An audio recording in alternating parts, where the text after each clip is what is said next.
সম্প্রতি অবৈধ অভিবাসীর ধোঁয়া তুলে অনেক বাঙালি মুসলিমকে দেশ থেকে বের করে দিয়েছে ভারত।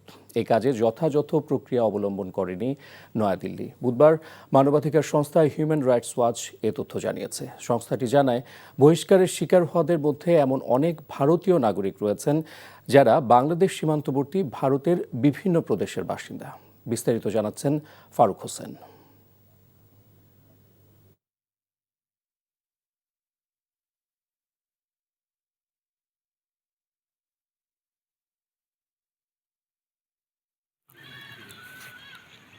শুধু মুসলিম হওয়ার কারণে শত শত ভারতীয়কে অবৈধভাবে বাংলাদেশে ঠেলে দিচ্ছে ভারত।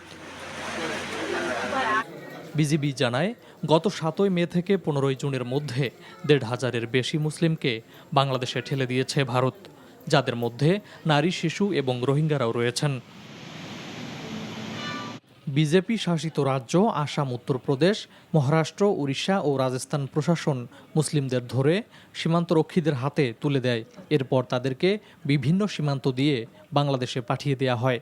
কিছু ক্ষেত্রে ভারতীয় সীমান্তরক্ষী বাহিনীর মারধর ও হুমকির শিকার হয়েছেন তারা। হিউম্যান রাইটস ওয়াচ বলছে, 2015 সাল থেকেই ভারতের হিন্দু জাতীয়তাবাদী বিজেপি সরকার বাঙালি মুসলিমদের বাংলাদেশে বিতাড়িত করার অভিযান জোরদার করেছে। গত এপ্রিলে ভারত শাসিত কাশ্মীরে সশস্ত্র হামলার পর মুসলিমদের উপর খড়গহস্ত হয় ভারত। মুসলিমদের হয়রানি করতে শুরু করে পুলিশ। কেড়ে নেওয়া হয় মোবাইল ডকুমেন্ট। ফলে পরিবারের সাথে যোগাযোগ বিচ্ছিন্ন হয়ে পড়েন তারা। মানবাধিকার সংস্থাটি এমন 18 জনের সাথে কথা বলেছে, যাদের মধ্যে রয়েছেন ভুক্তভোগী ও তাদের পরিবারের সদস্যরা। এ বিষয়ে ভারতের স্বরাষ্ট্র মন্ত্রণালয়ের সাথে যোগাযোগ করে কোনো উত্তর পায়নি সংস্থাটি। ভারতীয় মুসলিমদের অনুপ্রবেশকারী আখ্যা দিয়ে প্রায়ই মন্দ হিসাবে তুলে ধরেন বিজেপি নেতারা। মুসলিমদের বিতাড়নে যথাযথ প্রক্রিয়া অবলম্বন না করায় মৌলিক মানবাধিকার লঙ্ঘিত হয়েছে বলে জানায় human rights watch.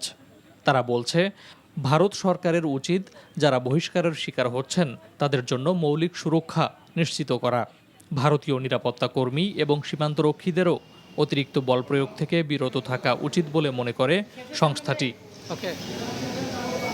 Faruk Hossain, NTV international desk. Bundle থাকলে প্রতি সেনমানিতে টাকা বাঁচবে। বিকাশ সেনমানি বান্ডেল কিনে জিতুন প্রতি লেনদেনে।